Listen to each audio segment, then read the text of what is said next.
Hi everybody, it's Miss Sue at Miss Sue's Art Studio in Boerne, Texas. I am working on a lemur in oil with a student. The student is just a tiny bit shy about showing her painting at this point, but I think she's going to be proud of it when she finishes it.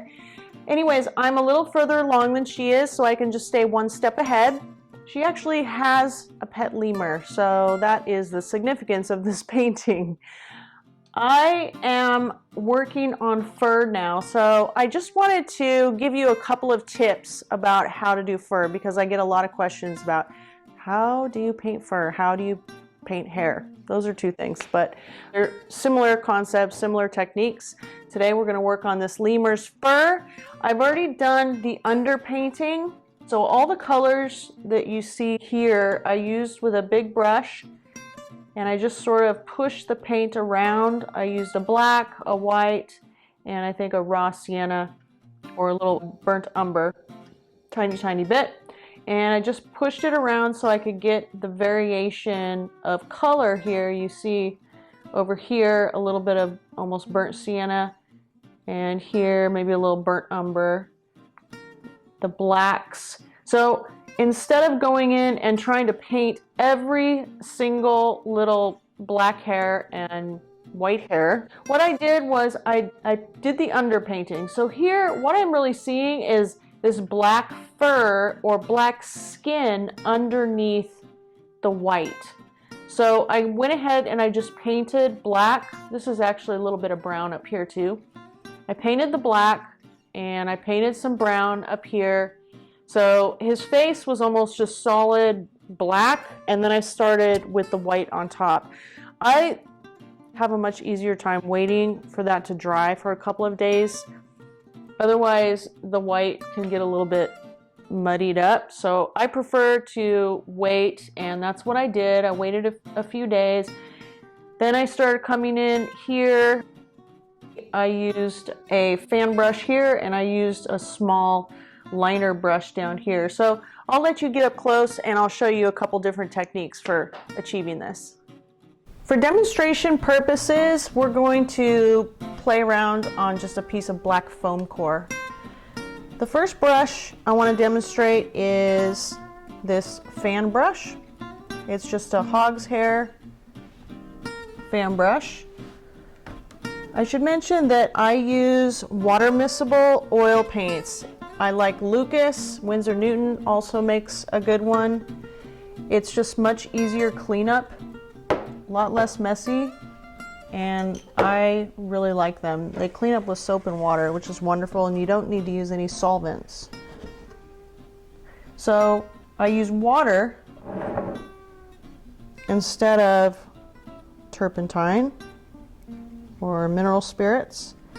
And I just dampen my brush a little bit here. I just want the end of my brush, and this is the effect that you can get with a fan brush. Pretty awesome.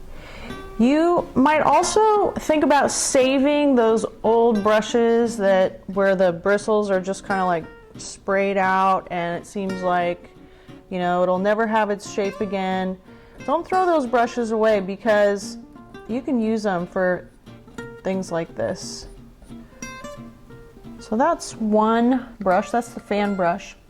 There's also these cool brushes that are called rake brushes. Here's a couple different kinds. This one you can see has just little, it looks like little cuts into a flat brush. It's got big spaces between those sections. This one is more wispy.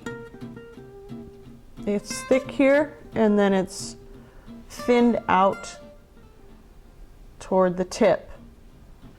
So I'll show you, I'll demonstrate the different effects these brushes give you.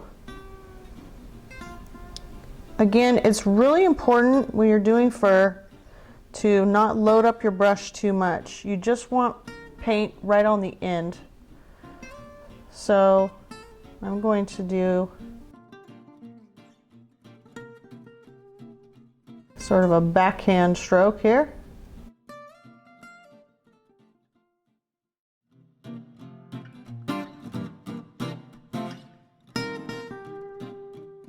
You can see this is very, very soft and wispy. This one is going to be much coarser.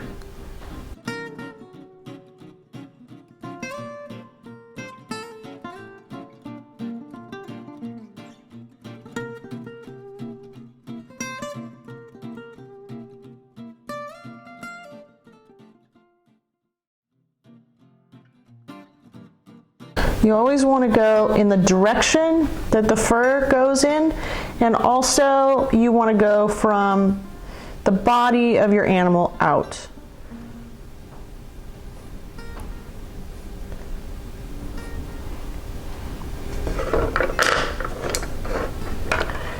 Lastly, for the small details like these little tiny coarse hairs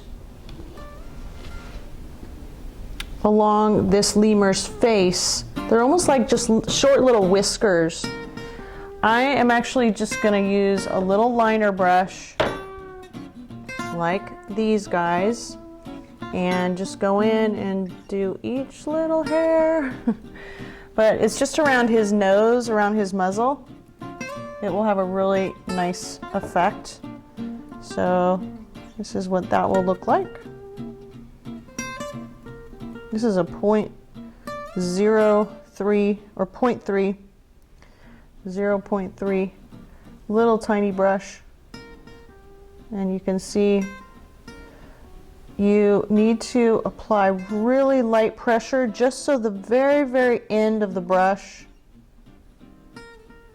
is being used. Keep that brush a little bit damp too. The paint will roll off a lot easier for you.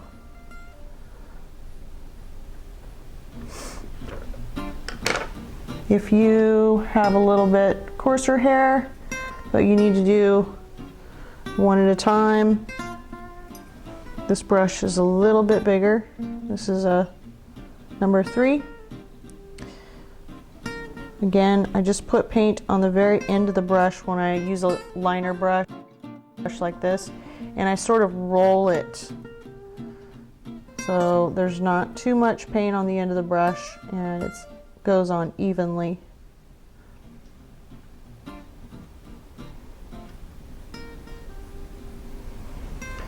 Now there's one more method I want to show you. The last technique I'm going to show you is how to use a palette knife to create fur. I usually use this if I just have a couple of whiskers. So little wispy hairs that kind of come out from, you need a little bit of paint on there, and then you can take your sharp palette knife and pull it out. We need a little water.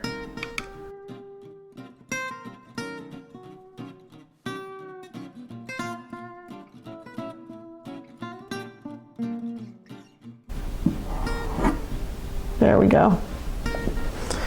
And if we go this direction, this is backhanded.